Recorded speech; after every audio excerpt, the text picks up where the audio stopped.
할렐루야. 할렐루야. 인사하십시다. 잘 오셨습니다. 최고의 복된 자리에 오셨습니다. 최고의 은혜 자리에 오셨습니다. 우리 주님 오늘도 함께 하실 줄로 굳게 믿으시기 바랍니다. 출애굽기 16장 만나의 말씀을 10번째입니다.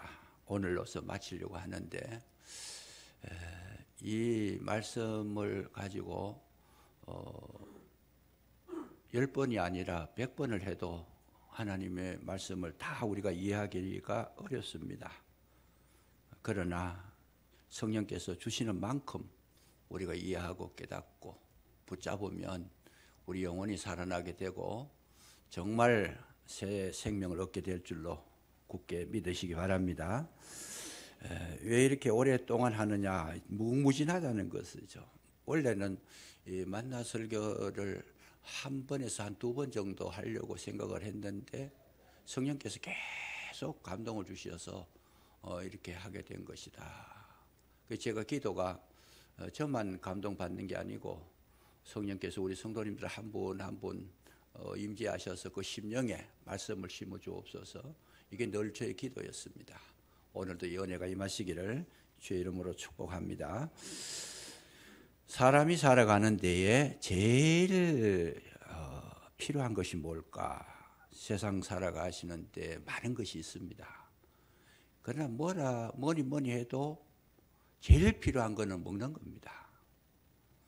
우리 좀 못 입어도 그거 가지고 생명하고는 관계가 없습니다. 못 입는다고 해서 죽는 것도 아니고. 그러나 먹는 것을 먹지 않으면 우리 생명하고 직결이 되기 때문에 먹는다는 거, 이건 정말 소중한 것이다. 그래서 이 성경을 읽어보면 하나님께서 우리 사람에게 오셔서 제일 먼저 시험하신 것이 뭐냐? 선악과로, 먹는 것으로 시험했다는 거죠. 선악을 알게 하는 나무의 열매를 먹느냐 먹지 않느냐. 그래서 그 선악과를 먹음으로써 우리는 실패를 했는데 우리 인간을 회복시키실 때도 뭘로? 계시록 22장 제일 마지막 끝장에 보면 하나님의 보좌로부터 생명수가 흘러서 강을 이루는데 그 강가에 뭐가 있느냐? 생명나무가 있다라는 거죠. 그래서 선악과를 먹었을 때 실패했는 우리 인생을 생명나무의 과실을 먹게 함으로 영원히 살게 하셨다. 그러니까 이 먹는 것이 잘못 먹으면 실패도 하고 또 잘 먹으면 영원한 생명을 누리기도 하는 굉장히 우리에게 소중한 것이다. 그것뿐만 아니고 우리 살아갈 때에도 건강을 유지하기 위해서는 뭘 해야 되느냐? 먹는 것을 우리가 주의해서 먹어야 된다는 거죠. 그래서 이스라엘 백성이 광야 생활하면서 만나를 먹으면서도 저들은 뭘 먹었어요? 애굽에서 먹던 고기, 부추, 파, 마늘 이런 것을 늘 생각하고 육신적으로 만나를 먹었는데 근데 마음의 생각은 애굽에서 먹던 거 그것만 생각하고 만나를 못 먹었어요. 하나님께서 만나를 먹으면 체질이 변화되고 만나를 먹으면 새 생명을 얻고 만나를 먹게 되면 삶이 바뀌는데 저들은 만나를 먹으면서도 실제로 먹은 것은 뭐예요? 애굽의 고기였더라. 부추, 파, 마늘이었더라. 그 육신적인 것이고 정욕적인 것이다. 그래서 결국은 이스라엘 백성이 실패하게 되는 거죠. 우리가 오늘날 하나님 말씀을 들어도 그 말씀을 하나님 말씀으로 만나를 먹어야 되는데 이 과거에 먹었던 육신을 즐겁게 하는 육신의 고기나 부추, 파, 마늘 이런 걸로 먹게 되면 우리의 영혼이 살아나지를 못한다는 거죠. 그게 뭐냐? 우리가 하나님 말씀을 듣는데도 지금 우리 들으면서도 우리는 뭘 지금 마음속에 생각하고 있느냐? 고기 생각하고 있고 부추, 파, 마늘 생각하고 있더라. 쉽게 말하면 말씀은 하나님의 말씀을 듣는데 생각은 세상적인 생각을 가지고 있더라 그 말이죠. 그걸 버리지 못하고 있다는 거예요. 아무리 말씀을 들어도 변화가 일어나지 아니하고 체질이 바뀌지 아니하고 생각이 달라지지 않는 거. 왜냐? 육신적인 걸 계속 먹고 있다는 거예요. 지금. 그래서 하나님 말씀 이 말씀을 들으면 하나님 말씀을 먹었을 때 사람이 바뀌어지는데 못 먹으니까 자기 생각으로 고착돼 버리는, 굳어져 버리는 그런 아주 기현상이 일어나고 있다는 거예요. 그래서 아무리 말씀을 들어도 뭐라 그래요? 하나님 말씀으로 살아야 됩니다. 이렇게 이야기하지만은 자기 속으로는 뭐라고 생각하고 있어요? 지금 아무리 말씀이라 그래도 사람이 살라 그러면 돈이 있어야지요. 이 생각을 끝까지 가지고 있다라면 만나는 아무런 역할을 하지 못하는 거예요. 중요한 이야기죠. 파스칼이 하는 이야기가 뭡니까? 사람은 세 부류로 나누는데 육신적인 육체를 따라 사는 사람, 이 마음을 따라 사는 사람, 영적인 사람, 이 세 사람으로 분류를 하는데 육신적인 사람은 자기 육체의 쾌락을 위해 살아가는 거예요. 그 영혼을 위해서 사는 사람들은 자기의 즐거움을 위해서 어떤 자기의 지식적 만족, 뭐 예술 활동, 감성을 위해서 살아간다는 건데 영적인 자들은 어떠냐? 하나님의 약속을 붙잡고 살아가는 자들이다. 그래서 우리가 이제 살아갈 때 만나를 먹이실 때는 약속의 말씀을 부여잡고 영적인 하나님을 따라 살아가는 것을 우리가 마음속에 간직했을 때 생명을 얻게 되는데 육적인 것이나 이 심령적인 것 여기에 머물게 되면 마음이 굳어져 버린다는 거죠. 제가 아무리 하나님 말씀을 전해도 아무리 만나를 먹여도 어떻게 해요? 아유 목사님 그런 말씀하지 마세요. 그냥 세상에 잘 살아야 되지, 경제가 있어야 되지, 돈 없으면 살 수 있습니까? 이렇게 딱 마음에 딱 작정하고 그 마음을 허물어뜨리지 않았을 때에는 그분은 아무리 말씀도 효과가 없는 거예요. 왜요? 나갈 때는 그래도 돈이 있어야 될지 그냥. 돈이 있어야 좋은 차도 사고 좋은 집도 사고 좋은 옷도 사고 좋은 음식도 먹고 세상에서 돈 없이 살 수 있습니까?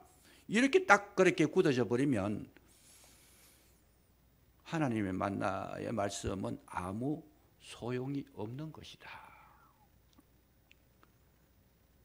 그런 생각뿐만 아닙니다. 자기 신념으로 사는 사람, 자기 철학으로 사는 사람, 자기 경험으로 사는 사람, 자기 어떤 관점으로 사는 사람, 이것을 가지고 전혀 무너뜨리지 못하고 그것을 굳게 마음속에 견고한 진을 만들어버리면 말씀의 능력이 그에게 임하지를 못하는 것이다. 그랬을 때 우리는 뭐예요? 10년, 20년, 30년, 40년 때도 이스라엘 백성이 40년이 돼도 안 바뀌었어요. 그게. 왜? 만나를 먹으면서도 만나를 못 먹은 거예요. 그래서 이것이 그렇게 중요한 것이기 때문에 10번째, 2달 반 동안 이야기를 하고 있는 거지 그냥. 귀 있는 자들은 성령께서 하시는 말씀을 들을지어다 하셨는데 들리는 자는 살아나게 될 줄로 믿으시기 바랍니다. 우리는 세상 이야기하는 것이 아닙니다. 경제 이야기는 경제학자들이 이야기하는 것이고 국가의 정치를 하는 분들도 제일 주장하는 게 뭐냐? 경제 대통령, 경제가 살아나야 된다는. 과거에도 어떤 대통령이 경제가 발음이 안 돼가지고 경제라 그러거든요. 경제가 사람을 살리는 것이 아니고 하나님의 말씀이 저와 여러분을 살리시는 줄로 믿으시기 바랍니다. 왜냐? 아무리 잘 살아도 사람이 바른 생각을 가지지 못하고 그 내면이 건강하지 못하면 그 많은 물질이 뭘 하는데 사용되느냐? 사람을 타락시키는 거죠. 돈 많이 가진 사람들이 생각하는 것은 항상 육체적인 만족을 위해서 어떻게 하면 자기 욕구를 채우기 위할 이런 것에 관심을 가지지 자기를 변화시키고 거룩하게 만드는 일에 대해서는 관심이 없습니다. 아무리 힘을 키워도 아무리 많이 가져도 사람의 인격이 바르게 되지 아니하면 그 가진 것이 오히려 화가 되어버리는 것이다. 그래서 이런 것들을 우리가 아는 것, 이걸 깨닫고 이걸 새롭게 하는 것, 이것이 우리가 말씀을 대하는 아주 아름다운 자세라고 볼 수 있다. 그 말씀이죠. 이 자세를 가진 자는 살아난다는 거예요. 그래서 하나님 말씀을 받을 때에는 그냥 받는 것이 아니고 하나님께서 여기 규칙을 정해놨어요. 그냥 하나님 말씀을 받는 것이 아니고 하나님의 말씀을 받을 때에는 이런 절차를 따라야 된다. 첫째 절차가 뭐예요? 오늘 본문에 나온 말씀처럼 해 뜨기 전에 새벽에 일찍 만나를 거둘 때는 해가 뜨면 만나가 녹아가지고 사라져 버리는 거예요. 그러니까 일찍 해 뜨기 전에 거두라. 원칙이 있는 거예요. 이게 뭡니까? 우리가 하나님 말씀을 받을 때에는 무엇보다도 하나님의 말씀이 최고 나의 1번이다. 최우선 순위가 1번이다. 주님의 말씀이다라는 그런 관점을 가지고 우리가 말씀을 듣게 되면 그 말씀이 나를 변화시키고 나를 주장하시고 그 말씀이 가지는 생명을 우리에게 허락하실 줄로 믿으시기 바랍니다. 하나님이 원하시는 것은 뭐냐? 가장 먼저 해야 될 것이 주님이시라는 거. 아침에 일찍 일어나시면 뭐부터 하시는가? 말씀을 묵상하시고 하나님의 말씀을 따라 살려고 오늘 하루를 주신 하나님께 감사하면서 그날 주시는 말씀을 가지고 믿고 나가면 분명히 다른 문제들은 주님이 책임져 주신다는 거죠.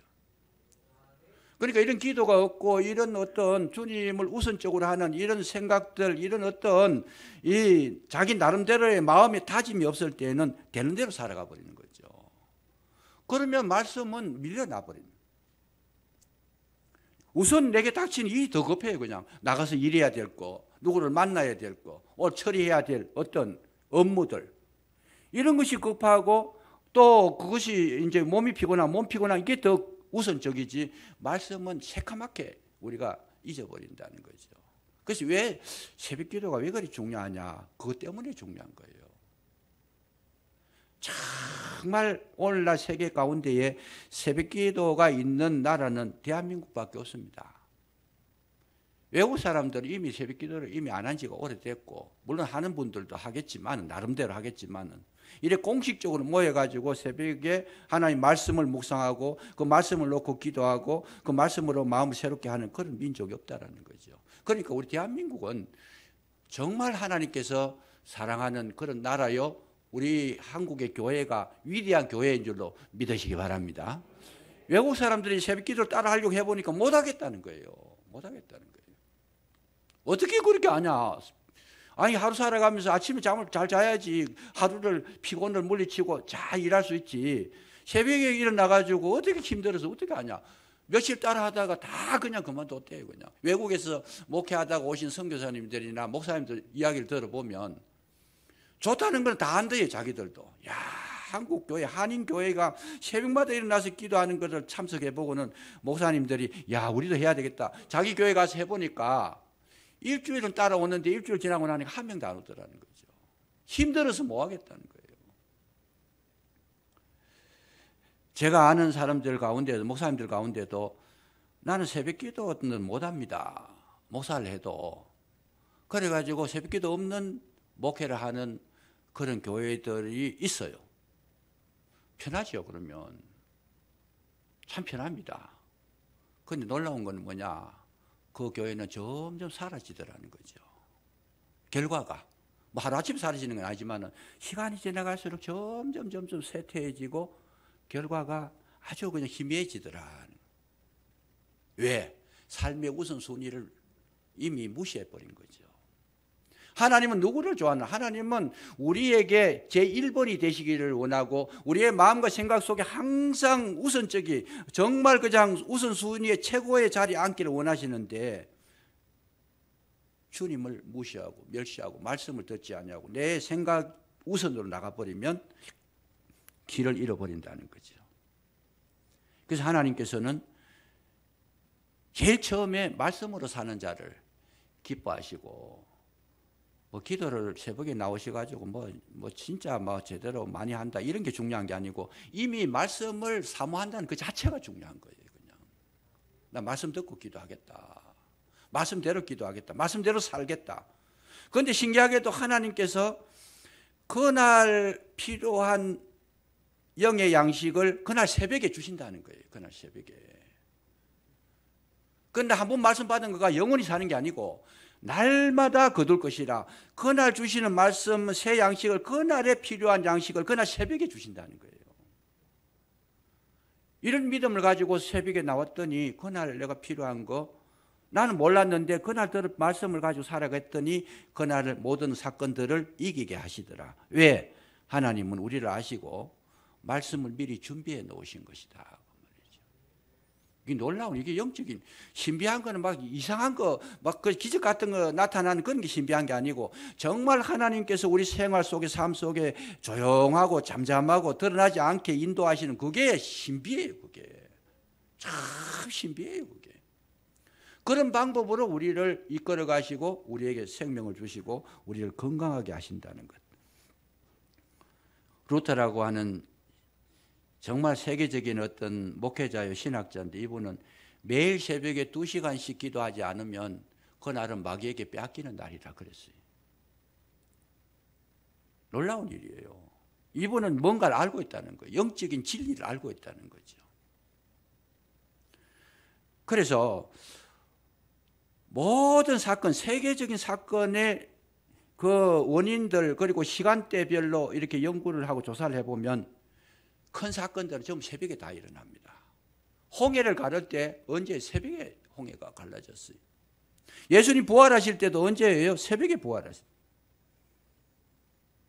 여리고성이 무너질 때도 새벽에.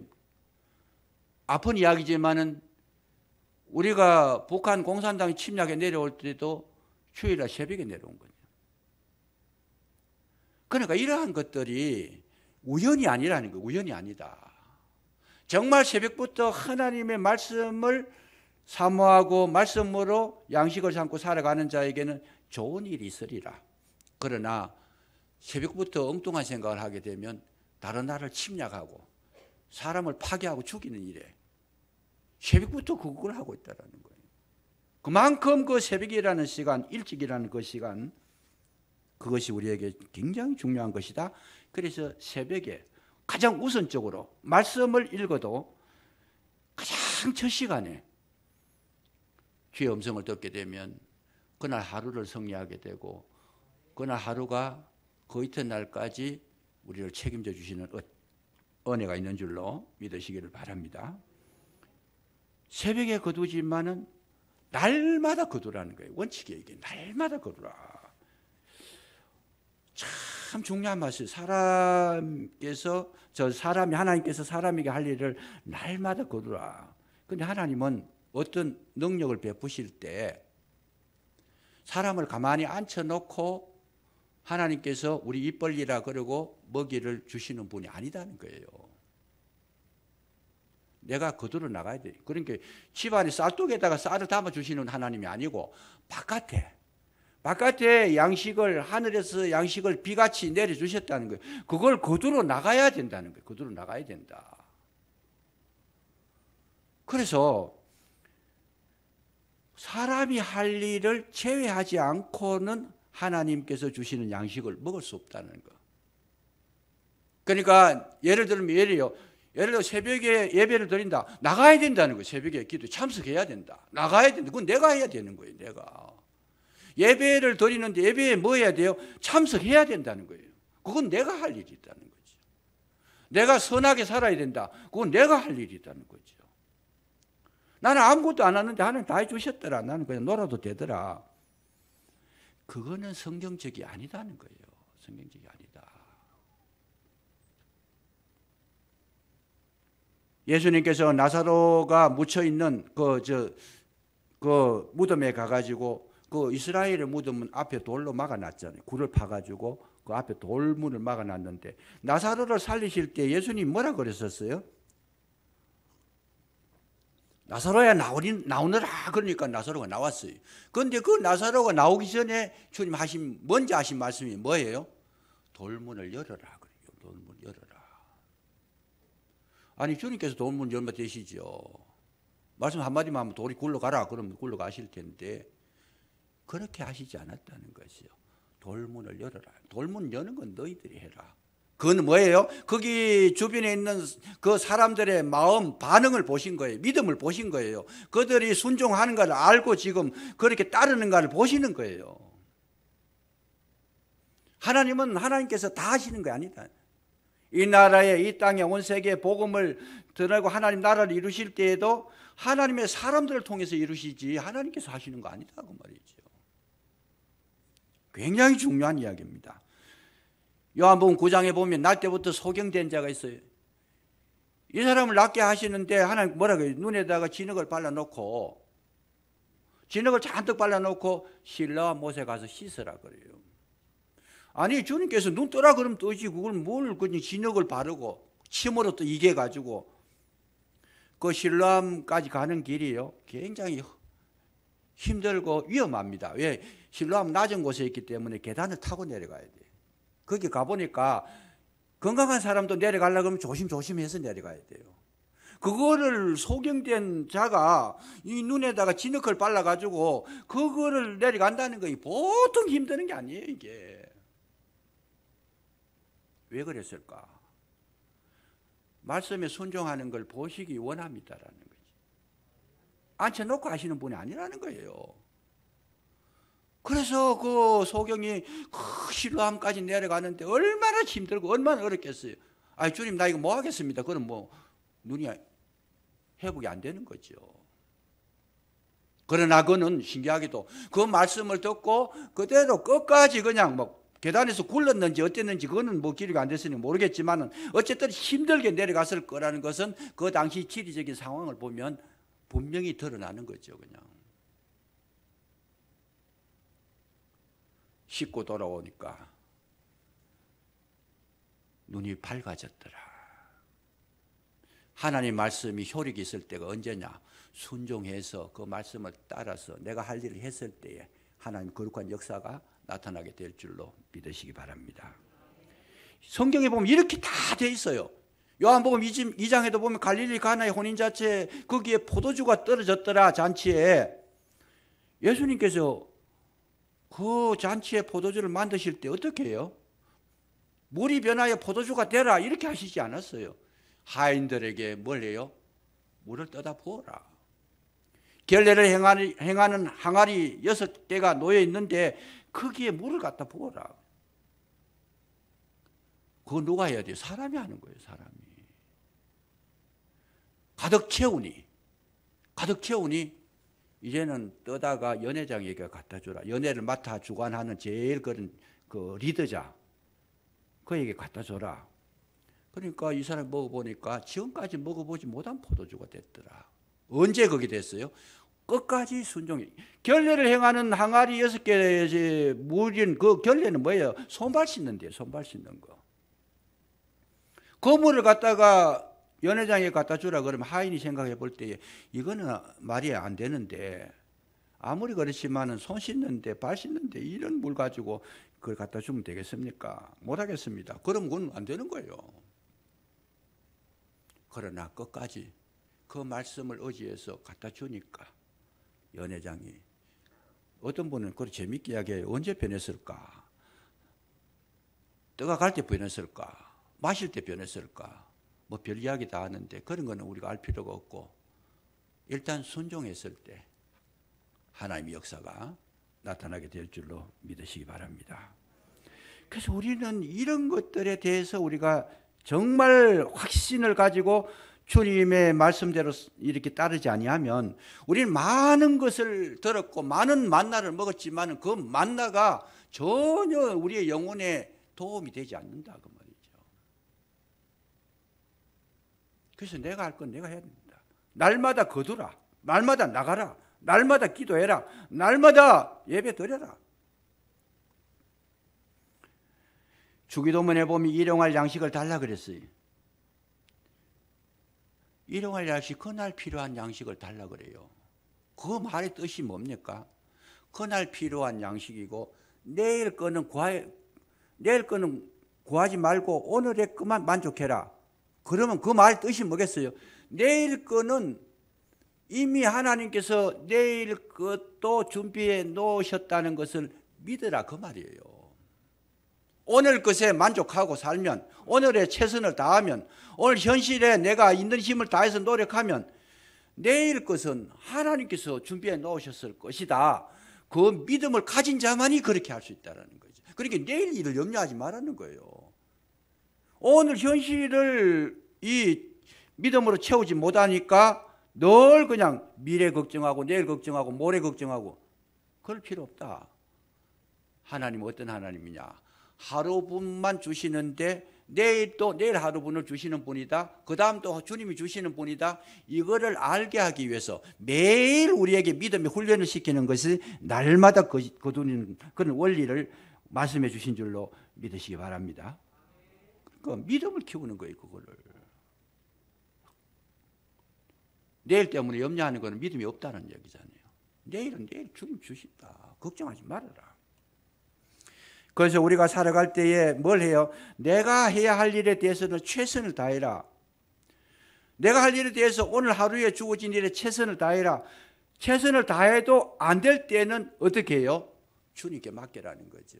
하나님은 저와 여러분에게 원하실 때 못하는 거를 시키는 법은 한 번도 없어요. 그냥 할 수 없는 걸 하라고 하신 적이 없어요. 그냥 모든 것 다 할 수 있는 한계성을 아시고 우리 인간의 연약을 아시고 필요한 만큼만 일하게 하시는데, 그런데 우리가 살다 보면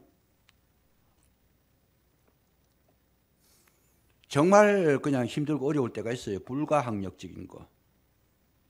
내가 아무리 노력해도 가능성이 없는 것들, 이런 것들이 우리 앞에 다가올 때가 있잖아요. 내 힘으로 할 수 있는 건 하지만은 아무리 힘을 해도 못하는 것이 있어요.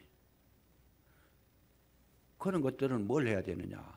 그런 것들은 주님께 맡겨라는 거예요. 주님께 맡겨라. 사람 변화시키는 거요? 못합니다. 아무리 자기가 잘해주고 아무리 좋은 거 갖다 주고 아무리 이수일과 심순에 보면 아무리 선물 좋은 거 갖다 줘도 저 나쁜 사람 관악도가 변학도가 그거 가지고 마음 안 바뀌어요. 아무리 좋은 거 해줘도 안 되는 건 안 되는 거예요. 안 되는 건 안 되는 건데, 그랬을 때에 사람의 한계성을 느끼고 절망하지 말고 그때 뭘 해야 돼요? 하나님께 맡겨라 그 말이죠. 그럼 뭐예요? 주님이 그 문제를 해결하시는데 어떻게 해결하시는가? 여러분 잘 보세요. 역사적으로 보면 중국에 문화혁명이라는 게 일어났습니다. 모태동 시대의 문화혁명이. 그때 중국의 성도가 얼마냐 하면 70만이었어요. 70만. 근데 문화혁명이 일어나면서 모든 종교를 다 파괴시켜버렸어요. 모든 종교를. 그래서 교회는 예배 드리지 마라. 모든 종교를 다 그냥 금지를 시켜버렸어요. 그러니까 예배 드리러 갈 수가 없어요. 가면 잡혀 들어가고 그냥. 인간의 힘이 한계가 온 거지요. 그래서 모이는 거 안 되니까 가정에서 예배 드리고 하나님 앞에 기도하고 이렇게 세월을 보냈는데, 놀라운 것이 뭐냐? 문화혁명이 끝났을 때에 그것이 끝나고 종교적인 이 활동이 자유스러워졌을 때에 성도가 몇 명이었느냐? 7천만이 됐다는 거예요. 그 어려운 과정 속에 아무것도 못 했는데 그 과정을 거치고 나서 보니까 7천만이 됐다는 거예요. 7천만이 됐다. 그러니까 그 새는 누가 전도한 것도 아니고 사람이 할 수 있는 일이 없어요. 그냥 막연한 거예요. 그냥. 그 좀 더 불안해하고 걱정을 하고 우리나라의 기독교가 말살되겠다 이렇게 생각을 했는데 전혀 예상 밖으로 7천만이 됐는데, 7천만이 나가가지고 또 교회를 형성하니까 1억이 넘고 1억 2천이 되고 1억 3천이 되고 이러니까 중국이 또 박해를 하는 거죠. 공산당원들이 지금 거의 한 7천만 정도 되는데 자기들 당원들보다 높아지면 안 된다는 거예요. 그래서 핍박을 하는 건데, 어쨌든 그 어려운 시절에 사람이 못할 때는 누가 하느냐? 주님이 일하시는 줄로 믿으시기 바랍니다. 내가 못하는 거, 내가 하려고 너무 하다 보면 병나는 거예요. 안 되는 거 하다 보면 사람 심령만 상하는 거예요.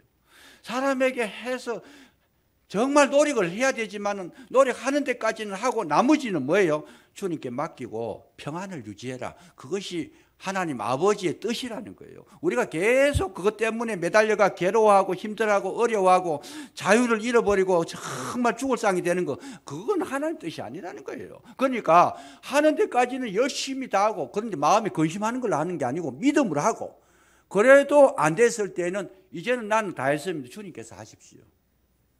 그러고 나는 뭐예요? 평화를 누리라는 거예요. 자유를 누리라는 거예요.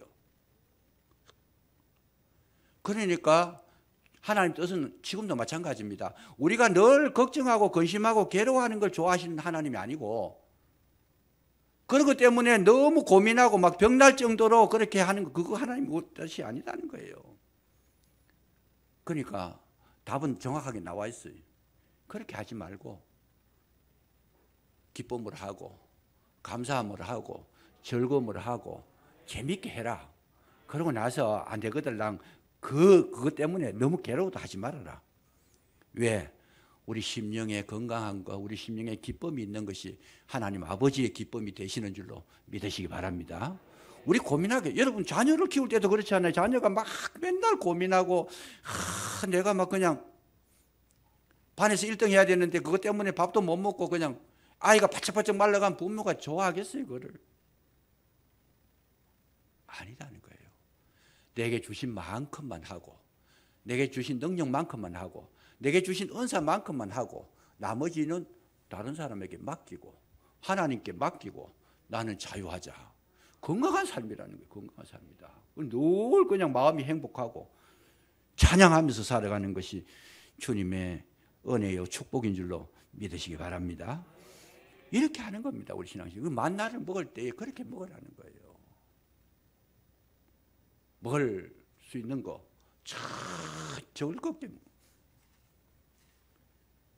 세 번째로 하나님께서 뭘 우리에게 말씀하시느냐. 안식일에는 이틀분을 거두라는 거죠. 이틀을 거두라.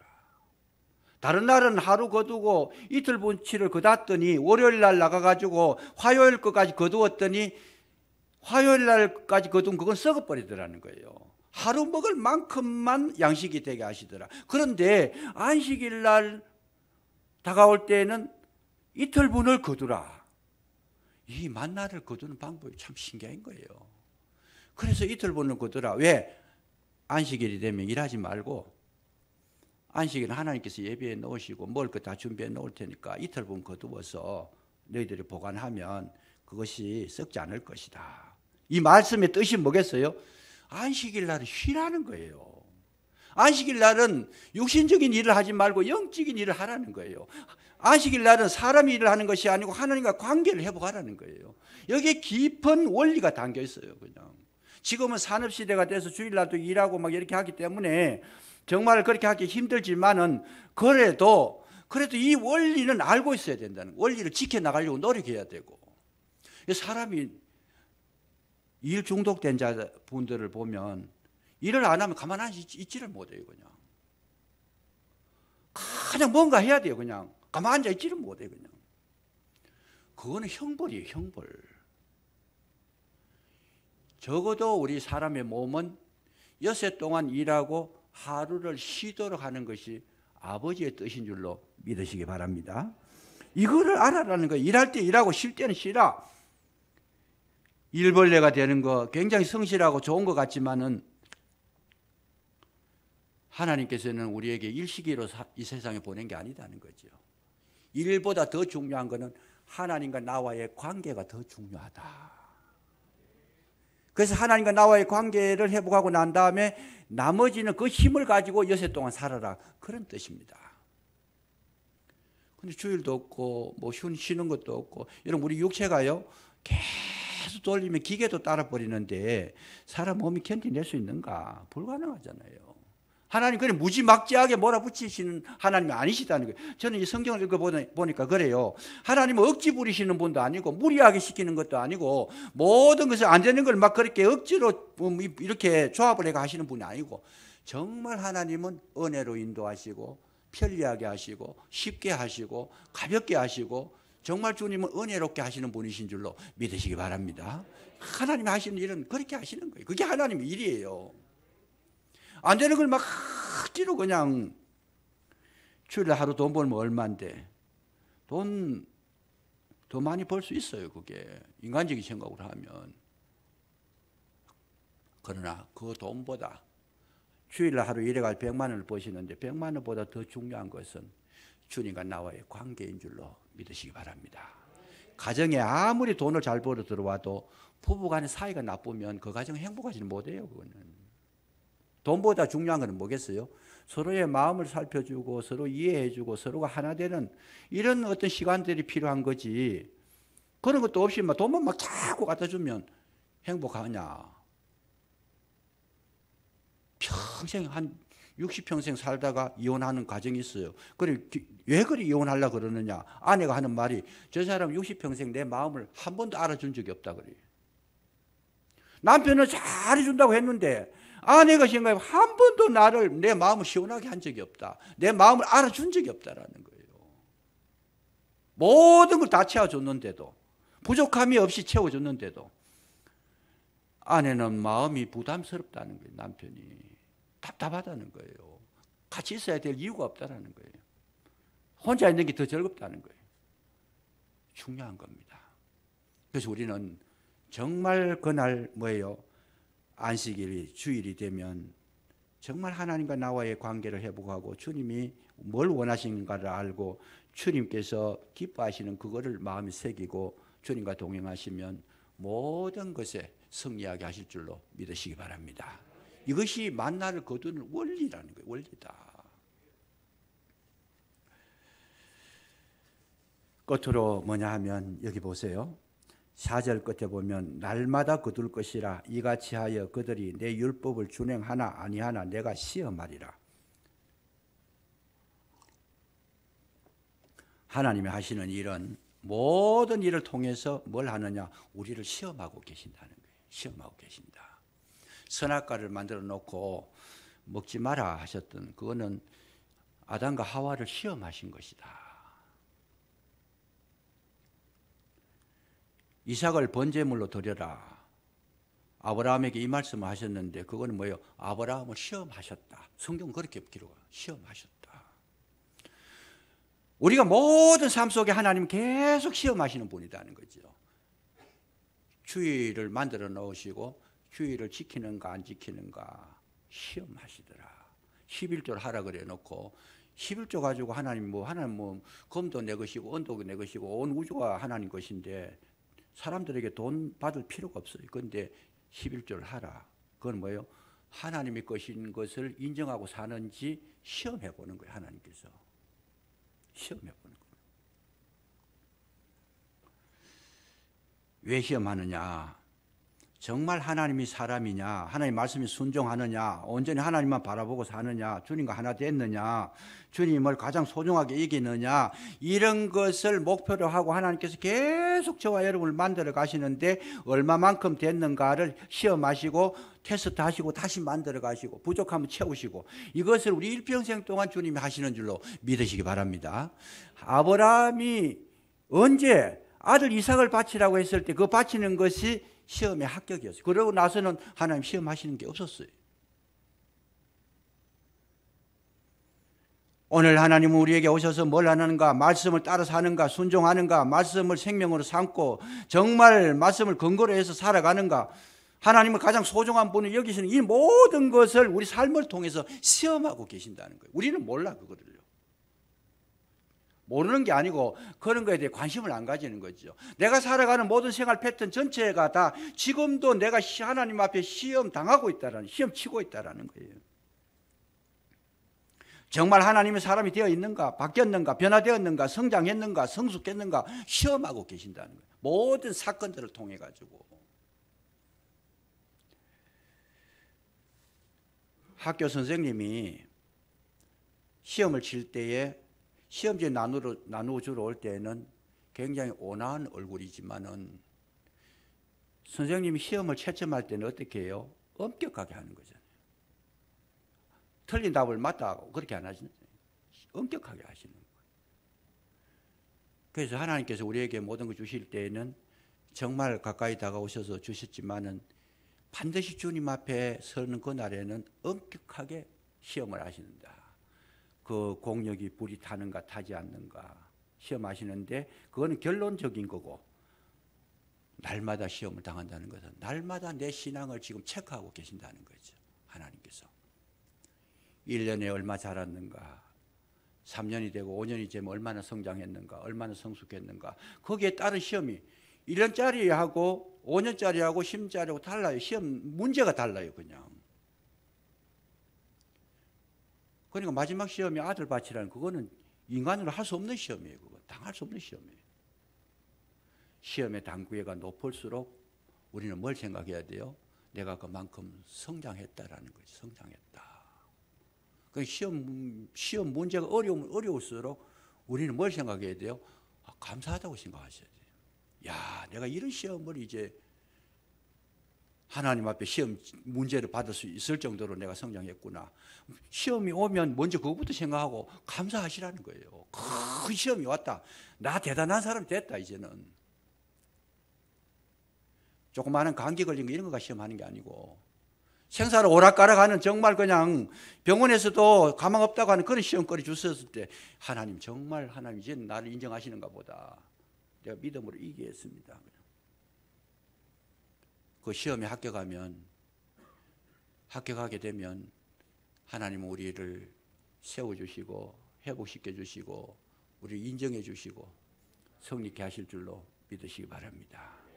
만나는 시험하는 거다. 그래서 신명기 8장 16절에 보니까 내 열조도 알지 못하던 만나를 광야에서 네게 먹이셨나니 이는 다 너를 낮추시며 너를 시험하사 마침내 네게 복을 주려 하심이라. 시험하고 난 다음에 시험하는 그걸로 채점을 하시고 마침내 너를 복된 자로 만들기 위함이었더라. 이렇게 기록하고 있습니다. 그리고 우리 시험 당하는 것이 우리를 무너뜨리는 것이 아니고 하나님의 시험은 날마다 우리를 만들어 가시고 아름답게 하시고 성숙시키시고 성장시키시고 최고의 하나님 사람으로 만들어 가는 줄로 믿으시기 바랍니다. 그래서 날마다 말씀을 먹으면서 그 말씀이 감에 갈수록 말씀도 단단한 식물을 먹을 수 있어야 된다는 거죠. 어린아이들은 우유와 젖을 먹지만은 성인이 되면 이제 단단한 막 그냥 고기, 질긴 그런 고기도 먹을 수 있어야 된다. 단단하고 질긴 고기 뭐야? 이제 십자가의 복음을 받아들여야 된다는 것 때부터 20년, 30년 우리가 이제 성장했으면 이젠 주를 위해서 십자가를 질 수 있어야 된다. 그 정도까지 성장을 해야 합격점이 이르는 것이다. 이런 것을 말씀해 주셨는데 어쨌든 이 만나 사건을 우리가 되돌아보면서 이 만나 자체가 우리에게 은혜요, 축복이요, 우리의 생명의 양식이요. 정말 우리에게 복을 주시기 위한 하나님의 가장 큰 축복인 줄로 믿으시고 만나를 날마다 드시면서 승리하시기를 주의 이름으로 축원합니다. 기도하겠습니다. 아버지 하나님 감사합니다. 만나에 관해서 10번째 말씀을 나누었습니다. 만나에 대한 하나님의 뜻을 깨닫게 해주시고 하나님의 은혜를 간직하게 하시고 만나로부터 오는 양식을 먹음으로 우리 영혼이 강건해지게 하시고 진정으로 하나님의 크신 은혜를 누릴 수 있도록 우리를 성숙시켜 주시기를 간절히 기도하고 원하오니 도와주시옵소서. 날마다 말씀으로 인도하셔서 너 우리 마음 가운데 든든함이 있게 하시고 말씀으로 말미암아 이 세상과 싸워서 능히 승리할 수 있도록 함께하여 주옵소서. 예수님 이름으로 감사기도 드리옵나이다. 아멘.